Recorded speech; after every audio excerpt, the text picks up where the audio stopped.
Stone Cold Steve Austin's going to be at this year's WrestleMania. They did not say he's going to wrestle.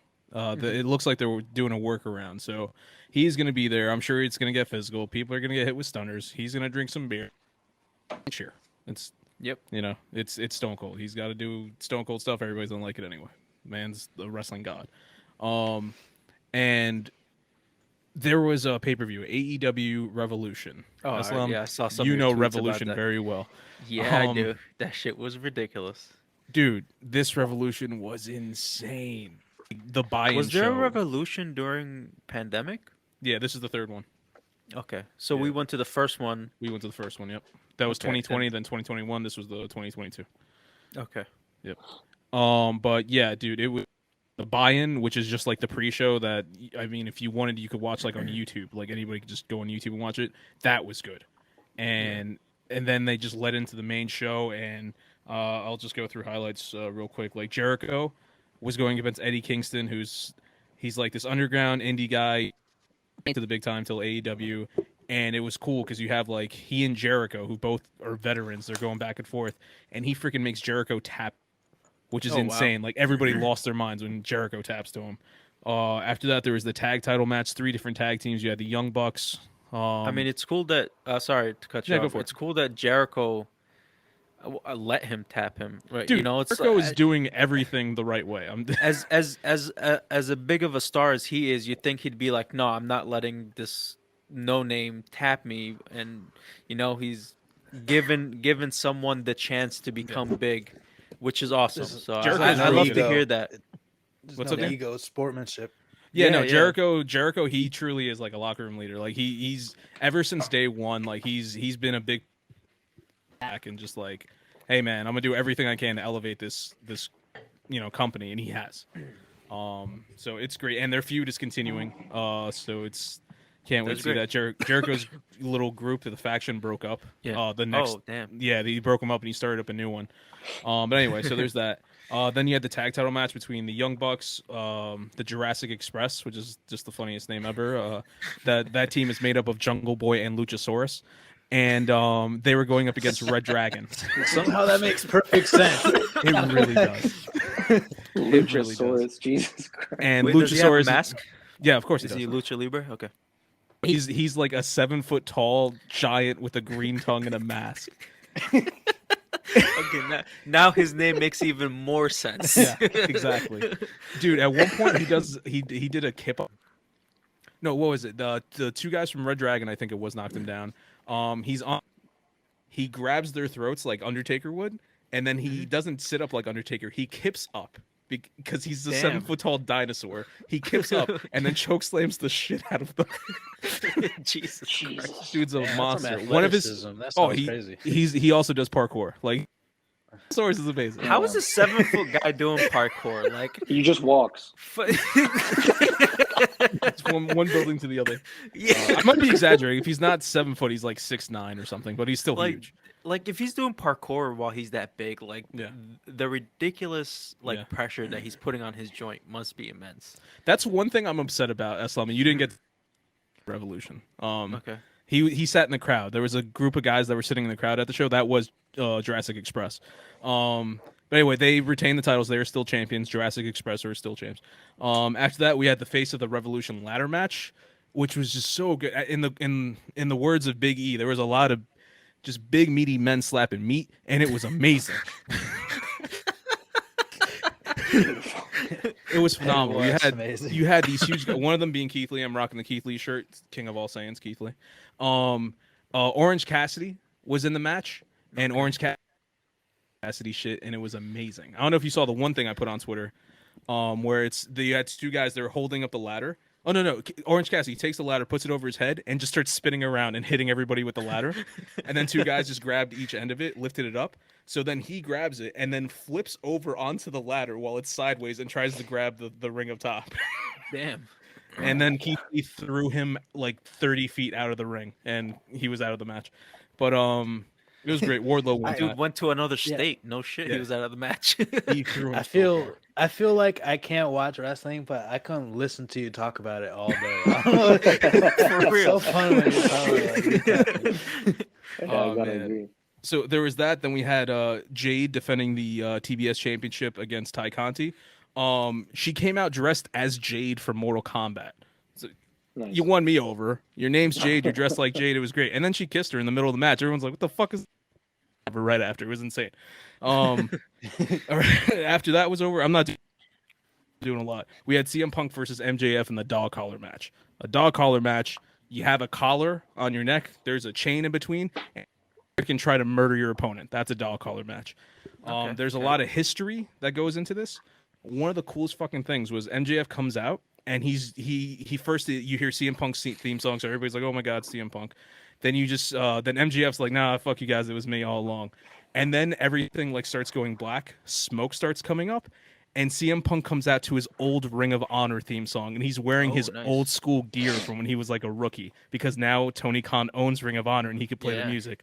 Dude, people were crying, like everybody's singing his song, they're all chanting. It was like the coolest fucking moment in the world. And then they went to hell. Like they were both covered in blood. There was thumbtacks all over the place. In the end, CM Punk wins. He beats MJF. Phenomenal. Then we had freaking Bryan Danielson versus Jon Moxley. I like how like each one just kept on elevating. Yeah, it's just like exponentially getting like crazier and crazier and crazy. Like like it's ridiculous that they can keep doing this like every year. AEW is just insane. So they had versus Jon Moxley, just two pure violent, amazing wrestlers. Brian, the storyline is Brian's just like, "Hey, we should be a team. We could work together and we could teach the young kids, or we could just fucking." And Moxley's like, "Fine, I'll do it, but you have to fight me first. I only team with people who bleed with me." And they fucking bled in this match. It was just so much blood, so much violence. At the end, Moxley wins.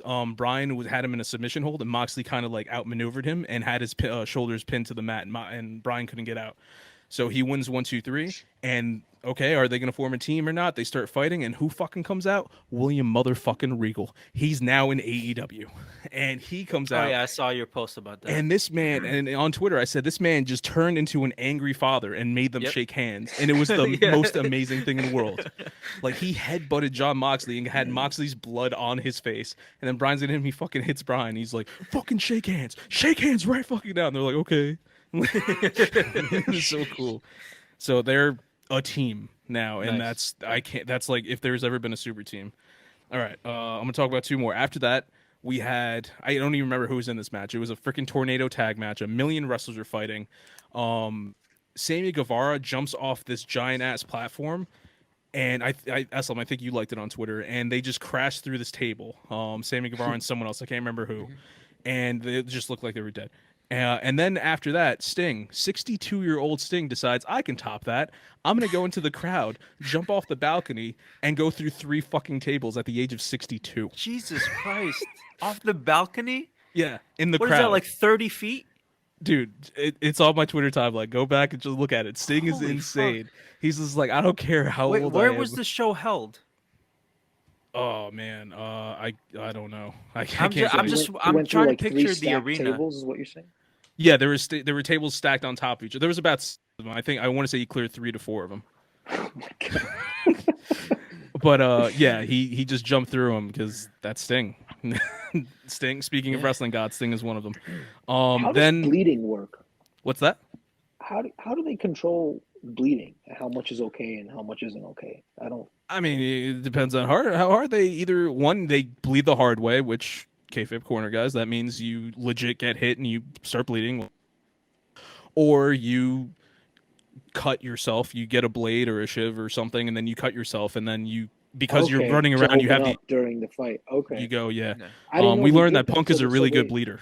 Yeah, so a while back, Dan explained to us sometimes because they usually have like and they'll put like a it could be a number of things. It could be a razor blade, sometimes glass. It could be like a number of things. And like when they fall, they'll like do it real quick. And okay. So if you're ever watching a show, you see one guy come in on that? Yeah, you ever see a guy like get hit with a chair or something, and then they focus on the one guy who's cheering. At that moment, the other guy on the ground is like just giving himself a quick cut.